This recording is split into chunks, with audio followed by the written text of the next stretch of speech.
നെഹമിയ അധ്യായം 3 മതിൽ പുനരുദ്ധരിക്കുന്നു. പ്രധാന പുരോഹിതനായ എലിയാശിബ് സഹപുരോഹിതന്മാരോടൊത്ത് അജകവാടം പണിതു. അവർ അതിൻ്റെ പ്രതിഷ്ഠാകർമ്മം നടത്തുകയും കതകുകൾ പിടിപ്പിക്കുകയും ചെയ്തു. ശതഗോപുരവും ഹനനേൽ ഗോപുരവും വരെ പണിത് പ്രതിഷ്ഠാകർമ്മം നടത്തി. അതിനോട് ചേർന്ന ഭാഗം ജെറീക്കോക്കാരും അതിനപ്പുറം ഇമ്രിയുടെ പുത്രൻ സക്കൂറും പണിതു. ഹസേനായുടെ പുത്രന്മാർ മത്സ്യകവാടം പണിത് അതിന് ഉത്തരം, കതവുകൾ, കുറ്റികൾ, ഓടാമ്പലുകൾ എന്നിവ ഘടിപ്പിച്ചു. അടുത്ത ഭാഗം ഹക്കോസിൻ്റെ പുത്രനായ ഊറിയായുടെ പുത്രൻ മെറേമോത്ത് പുതുക്കി പണിതു. തുടർന്നുള്ള ഭാഗം മെഷേസാബേലിൻ്റെ പുത്രനായ ബറേക്കിയായുടെ പുത്രൻ മെഷുല്ലാം പണിതു. അടുത്ത ഭാഗം ബാനായുടെ പുത്രൻ സാദോക്ക് പുതുക്കി പണിതു. തെക്കോവക്കാരാണ് അടുത്ത ഭാഗം പണിതത്. എന്നാൽ മേലാളന്മാർ നിശ്ചയിച്ച ജോലി പ്രമുഖന്മാർ ചെയ്തില്ല. പാസേയായുടെ പുത്രൻ യോയാദായും ബെസോദയായുടെ പുത്രൻ മെഷുല്ലാമും കൂടെ പ്രാചീന കവാടം പുതുക്കിപ്പണിത് ഉത്തരം, കതവുകൾ, കുറ്റികൾ, ഓടാമ്പലുകൾ എന്നിവ ഉറപ്പിച്ചു. ഗിബയോൻകാരനായ മെലാത്തിയായും മെറോനോത്തിനായ യാധോനും ഗിബയോനിലെയും മിസ്പായിലെയും ആളുകളും തുടർന്നുള്ള ഭാഗം പണിതു. ഇവർ നദിക്കക്കരെയുള്ള ദേശത്തിൻ്റെ അധിപതിമാരുടെ കീഴിലായിരുന്നു. തുടർന്നുള്ള ഭാഗം സ്വർണ്ണപ്പണിക്കാരനായ ഹർഹായിയായുടെ പുത്രൻ ഉസിയേൽ പണിതു. പിന്നീടുള്ള ഭാഗം സുഗന്ധദ്രവ്യ വ്യാപാരിയായ ഹനാനിയ പണിതു. അങ്ങനെ അവർ വിശാല മതിൽ വരെ ജെറുസലേം പുനരുദ്ധരിച്ചു. ജെറുസലേമിൻ്റെ അർദ്ധഭാഗത്തിൻ്റെ അധിപനായ ഹൂറിൻ്റെ പുത്രൻ റഫായ അടുത്ത ഭാഗം പണിതു. ഹറുമാഫിൻ്റെ പുത്രൻ യഥായ തൻ്റെ വീടിനു നേരെയുള്ള ഭാഗം പണിതു. ഹഷാബെനായയുടെ പുത്രൻ ഹത്തൂഷ് തുടർന്നുള്ള ഭാഗം പണിതു. ഹാറിമിൻ്റെ പുത്രൻ മൽക്കിയായും പഹാദ് മോവാബിൻ്റെ പുത്രൻ ഹഷൂബും അടുത്ത ഭാഗവും ചൂള ഗോപുരവും പണിതു. അടുത്ത ഭാഗം ജെറുസലേമിൻ്റെ മറ്റേ അർത്ഥഭാഗത്തിൻ്റെ അധിപനായ ഹല്ലോഹേഷിൻ്റെ പുത്രൻ ശല്ലൂമും പുത്രിമാരും പണിതു. ഹാനോനും സനോവ നിവാസികളും താഴ്വര കവാടം പുതുക്കി.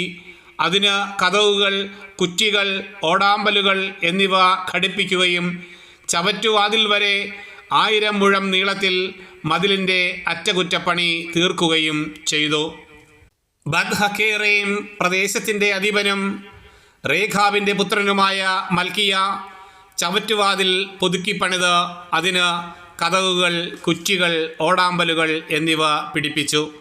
മിസ്പായുടെ അധിപനും കോൽഹോസയുടെ പുത്രനുമായ ശല്ലൂം ഉറവുവാതിൽ പുതുക്കി മേഞ്ഞ് കതവുകൾ, കുറ്റികൾ, ഓടാമ്പലുകൾ എന്നിവ ഘടിപ്പിച്ചു.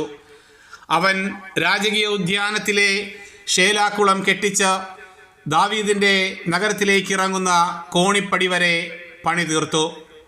ബേത്സൂറിൻ്റെ അർദ്ധഭാഗത്തിൻ്റെ അധിപനും അസ്മുക്കിൻ്റെ പുത്രനുമായ നെഹമിയ ദാവീദിൻ്റെ ശവകുടീരത്തിന് എതിർഭാഗം വരെയും കൃത്രിമവാവി വരെയും പടത്താവളം വരെയും അറ്റകുറ്റപ്പണികൾ നടത്തി.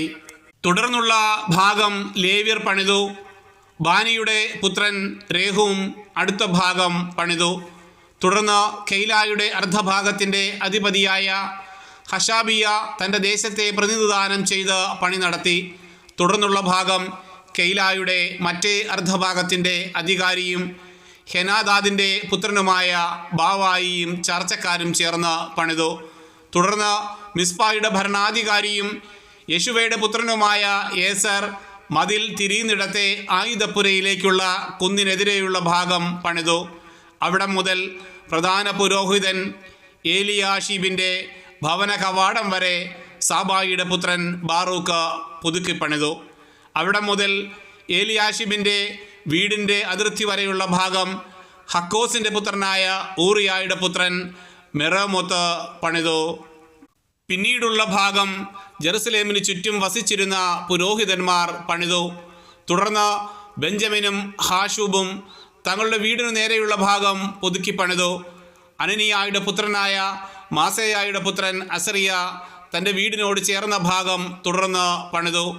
അവനുശേഷം ഹനാദാദിൻ്റെ പുത്രൻ ബിനൂയി അസറിയായുടെ വീട് മുതൽ മതിൽ തിരിയുന്നതുവരെയുള്ള ഭാഗം പണിതു.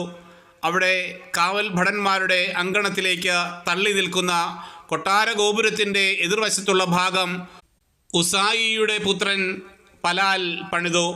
പറോഷിൻ്റെ പുത്രൻ പെദായായും ഓഫേൽ നിവാസികളായ ദേവാലയ ശുശ്രൂഷകരും കിഴക്കുവശത്തെ ജലകവാടത്തിനും തള്ളി നിൽക്കുന്ന ഗോപുരത്തിനും എതിരെയുള്ള ഭാഗം പുതുക്കി പണിതു.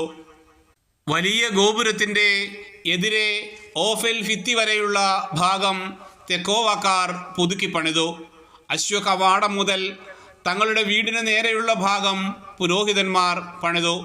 തുടർന്ന് ഇമ്മറിൻ്റെ പുത്രൻ സാദോക്ക് തൻ്റെ വീടിനെതിരെയുള്ള ഭാഗം പണിതു.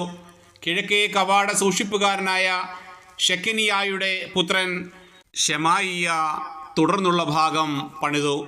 അടുത്ത ഭാഗം ഷെലേമിയായുടെ പുത്രൻ ഹനാനിയായും സാലാഫിൻ്റെ 6-ാമത്തെ പുത്രൻ ഹാനൂനും പുതുക്കി പണിതു. ബെറക്കിയായുടെ പുത്രൻ മെഷുല്ലാം തൻ്റെ വീടിനെതിരെയുള്ള ഭാഗം തുടർന്ന് പുതുക്കി പണിതു.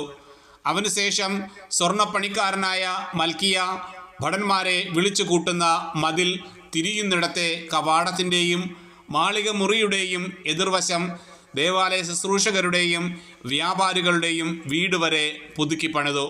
അവിടെ മുതൽ അജകവാടം വരെയുള്ള ഭാഗം സ്വർണ്ണപ്പണിക്കാരും വ്യാപാരികളും പുതുക്കി പണിതു.